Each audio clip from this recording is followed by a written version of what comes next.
Hi friends, welcome to my channel. ఈరోజు వర్షం పడుతుంది, చాలా చల్లగా ఉందని చెప్పి మేమైతే చకోడీలు అయితే చేసుకుందాం ఫ్రెండ్స్. రండి దీన్ని ఎలా చేయాలో చూద్దాము. అందుకైతే మనం పచ్చెనపప్పు అయితే తీసుకోవాలి ఫ్రెండ్స్. ఆ విధంగా మనం క్వాంటిటీ తీసుకొని దాన్ని 3 గంటల సేపు నానబెట్టుకోవాలి. నానబెట్టుకున్న తర్వాత ఇప్పుడు దాన్ని మనం క్లాత్ తీసుకొని ఆ క్లాత్లో వేసుకొని మొత్తం శుభ్రంగా వాటర్ లేకుండా దాన్ని డ్రైగా తుడిచేయాలి. వీడియోలో చూపించిన విధంగా అయితే మనం దాని మీద ఉన్న వాటర్ అనేది తుడుచుకోవాలి ఫ్రెండ్స్. మనం ఫ్యాన్ గాల్లో అయితే ఆరపెట్టుకున్నాం, ఎందుకంటే బయట ఫుల్గా వర్షం వస్తుంది కదా. వీటి అయితే మనకు అప్పుడే పని ఉండదు, లాస్ట్ పని ఉంటుంది ఫ్రెండ్స్. ఇవి మనం ఆరిలోగా మన ప్రాసెస్లోగా అయితే మనం వెళ్ళిపోదాం. ఈ విధంగా అయితే వీటిని ఆరబెట్టుకుందాం. మనం ఈ విధంగా ఒక ప్లేట్ అన్ని తీసుకోవాలి ఫ్రెండ్స్, బౌల్ అన్ని తీసుకోవాలి. ఇదే అన్ని కొలతలకి ఈ విధంగా దీన్నే వాడాలి, ఏదో ఒక బౌల్ కొలతల కోసం. బియ్యం పిండి అయితే మేము 2 కప్పులు తీసుకున్నాం ఫ్రెండ్స్. పప్పు మైదాని వేసుకున్నాం. నేను మొత్తం శుభ్రంగా అయితే కలిపేసుకోవాలి. ఇప్పుడు స్టవ్ మీద అయితే పెనం పెట్టుకున్నాం. మేము 3 కప్పులు పిండి తీసుకున్నాం కదా ఫ్రెండ్స్, అందుకని 3 కప్పులు సేమ్ కప్తో వాటర్ అనేది క్వాంటిటీ మనం తీసుకోవాలి. కొంచెం బాగా మరిగేదాకా ఉందాం ఫ్రెండ్స్. మీరైతే ఏ కప్పు అయితే వాడారో చివరి వరకు అదే కప్పుతో క్వాంటిటీ అనేది ప్రతి దానికి తీసుకోవాలి. ఇప్పుడు మనం దీంట్లో కొద్దిగా కారం అనేది వేసుకుందాం, కొద్దిగా సాల్ట్ కూడా వేసుకుందాం ఫ్రెండ్స్. మనం ఈ విధంగా అనేది కలుపుకోవాలి. వీడియోలో చూపిస్తున్న విధంగా ఫుడ్ కలర్ కావాలనుకుంటే ఫుడ్ కలర్ కూడా వేసుకోవచ్చు ఫ్రెండ్స్. మేమైతే అవాయిడ్ చేస్తున్నాం. ముందుగా మనం అయితే స్టవ్ ఆపేసుకున్నప్పుడు ఇందాక పిండి కలిపేసుకుందాం వేడివేడిగా ఉన్నప్పుడే. ఇలా కొద్దిగా వేస్తూ కలుపుకోవాలి, లేకపోతే ఉండలకేం కట్టేస్తుంది.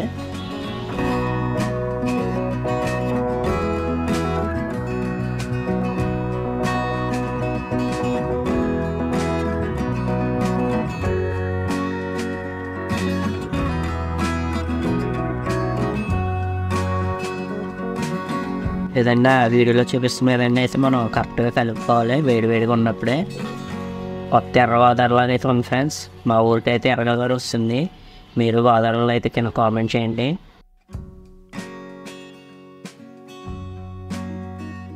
మనం ఈ విధంగా అయితే పిండిని కలిపేసుకున్నాము. ఇప్పుడు మనం ఒక 5 మినిట్స్ అనేది మనం మూత పెట్టుకుని వదిలేద్దాము. ఇప్పుడైతే మనం మూత తీసేసుకుందాం ఫ్రెండ్స్. ఇప్పుడు ఇదైతే గోరువెచ్చగా అయితే అయ్యింది. పిండి అయితే ఈ విధంగా ఉండాలి మనం కలుపుకోవడానికి. ఇప్పుడు అయితే మనం ఇందులో కొంచెం ఆయిల్ అనేది వేసుకుని దీన్ని మొత్తం చపాతీలకి పిండి అయితే పిసుకుతాం కదా ఫ్రెండ్స్, ఆ విధంగా అయితే మెత్తగా పిసుకోవాలి.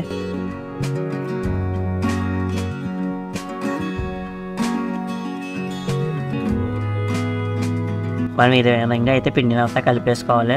ఈ పిండి అనేది ఈ విధంగా రావాలి ఫ్రెండ్స్, జిగిరిగా. ఎందుకంటే మనకు పచ్చెనపప్పు ఉంది కదా, ఆరబెట్టుకున్నవి ఉండగా అయితే అంటుకోవాలి. ఇప్పుడైతే మనం దీన్ని పక్కన పెట్టేసుకుందాం. ఇందాక మనం అయితే పిండి చేసుకున్నాం కదా ఫ్రెండ్స్, అదైతే చేతితో అయితే మనం చేసుకోవచ్చు, కానీ పర్ఫెక్ట్గా రాదు. మేము అందుకనే జంతువుల చట్రం అనేది తెచ్చుకున్నాం.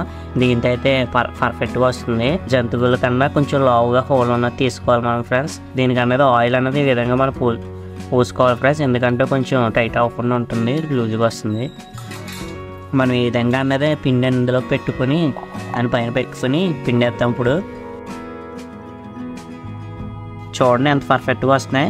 ఇప్పుడైతే మనం ఈ విధంగా సరిపోయేంత కట్ చేసుకుందాం. మేమైతే కొలత పెట్టుకున్నాం రౌండ్ రావడానికి. మీరు కూడా ఒకటి చుట్టుకొని కరెక్ట్గా వచ్చేటప్పుడు కట్ చేసుకోండి. ఆ విధంగా పప్పులు తీసుకుని ఇందాక నానబెట్టుకున్న పచ్చెనపప్పుని తీసుకొని మనం విధంగా అంటించుకొని రౌండ్ అనేది చుట్టుకోవాలి. మేమైతే చిన్న సైజు తీసుకున్నాం ఫ్రెండ్స్, మీకు పెద్దది కావాలంటే పెద్ద సైజు కూడా తీసుకోవచ్చు. ఆ విధంగా అక్కడక్కడ పప్పులు లేకపోతే అంటించుకోవాలి. ఇదే విధంగా మనం మొత్తం ప్రాసెస్ అనేది చేయాలి ఫ్రెండ్స్. మొత్తం ఇందాక పిండి అంతా ఈ విధంగా మనం చకోడీలు అయితే చేసేసుకున్నాం రండి. మనం అయితే దారి తీసుకోవాలి ఫ్రెండ్స్. దారి తీసుకొని మనం గ్యాస్ మీద అనేది పెట్టుకొని అలాగ ఆయిల్ అయితే వేసుకోవాలి. మేము ఇందాక అయితే ఇవి మీకు చూపించాం కదా ఫ్రెండ్స్, ఇవైతే మొత్తం అన్ని చుట్టేసుకున్నాం మేము. ఇప్పుడు ఆయిల్ మరిగిన తర్వాత ఇవన్నీ వేసి వేసేసుకున్నాం ఫ్రెండ్స్. ఆయిల్ అయితే బాగా హీట్ అయిపోయింది. ఇందాక మనం రెడీ చేసుకున్న చకోడీలు అయితే అందులో వేసుకుందాం. మీడియం ఫ్లేమ్లో అయితే పెట్టుకోవాలి ఫ్రెండ్స్. గ్యాస్ అనేది మనం జాగ్రత్త అయితే వేసుకోండి, ఎందుకంటే పప్పులు ఉడిపోవచ్చు, పిండి తండుకున్నాయి.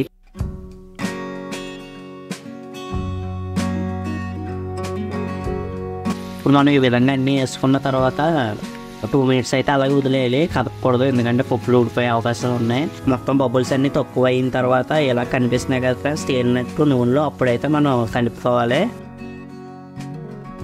చకోడీలు అయితే చాలా బాగా వచ్చినాయి, కొట్టు దగ్గర కొన్నట్టు. కాకపోతే ఇందులో కొంచెం కలర్ తక్కువైంది, ఎందుకంటే మేము కలర్ అనేది స్కిప్ చేసాం. మేమైతే టిష్యూ పేపర్లు అనేవి వేసుకున్నాం ఫ్రెండ్స్, ఎందుకంటే ఆయిల్ అనేది పీల్చుకుంటాయి ఎక్కువగా అట్లు కొనకుండా. అది చకోడీలు అయితే అయిపోయినాయి ఆల్మోస్ట్, ఎందుకంటే బుడగలు బబుల్స్ తగ్గిపోయినాయి కదా ఫ్రెండ్స్. మనకి అదే సిగ్నల్లో ఇప్పుడు మొత్తం అన్నీ తీసుకొని ఇందులోకన్నీ మనం వేసుకుందాం. సౌండ్ మట్టికి భలే ఉంది ఫ్రెండ్స్, కరకల్లా ఆడుతున్నాయి. మా వీడియోస్ చూస్తున్నట్లయితే మీరు లైక్ షేర్ కామెంట్ చేయండి ఫ్రెండ్స్. సబ్స్క్రైబ్ మట్టుకు కంపల్సరీగా చేయండి. మరిన్ని వీడియోస్ కోసం మన ఛానల్ ఫాలో అవుతుండండి. మళ్ళీ మిగతా కూడా మనం ఈ విధంగానే చేసుకుందాం ఫ్రెండ్స్. మనం ఇంకా స్పైసీనెస్ కోసం కొట్టు దగ్గర కొన్న చొక్కడీలు రావడం కోసం కారం అయితే వేడివేడిగా దింపుకున్న వెంటనే చల్లేసుకోవాలి ఫ్రెండ్స్. ఈ విధంగా మనం మరీ ఓవర్గా వేసుకోకూడదు, మండిపోతుంది. మనం ఈ విధంగానే వేసుకుని ఈ విధంగా కలిపేసుకోవాలి. వేడి మీద హీట్ మీద ఉన్నప్పుడే చేసుకోవాలి దింపినట్టునే, అప్పుడే మనకి చొక్కడీలు అనేది బాగా పడుతుంది. చొక్కడీలు అయితే రెడీ అయిపోయినాయి ఫ్రెండ్స్. మేమైతే చేస్తాం, చాలా బాగా వచ్చినాయి. వీడియో అంతా చాలా బాగా వచ్చింది. అయితే చూడడానికి నోరు ఊరిపోతుంది, కరకరలాడుతున్నాయి ఫ్రెండ్స్. ఒకటి అయితే టేస్ట్ చూసి అయితే మీకు చెప్తాను. అయితే చాలా బాగా వచ్చింది, సేమ్ పొట్టు దగ్గర పడినట్టే ఉన్నాయి ఫ్రెండ్స్. ఒకసారి అయితే టేస్ట్ చూసి చెప్తాను. క్రిస్పీగా చాలా బాగా వచ్చినాయి ఫ్రెండ్స్, చాలా బాగుంది. టేస్టీగా బాగుంది. మన వీడియోస్ తప్ప మీకు నచ్చినట్లయితే ఫాలో అవుతాను ఫ్రెండ్స్. సబ్స్క్రైబ్ షేర్ లైక్ చేయండి ఫ్రెండ్స్. కామెంట్ అయితే తప్పనిసరిగా చేయండి ఫ్రెండ్స్. సరే ఫ్రెండ్స్, బాయ్ ఫ్రెండ్స్, ఉంటాను ఫ్రెండ్స్.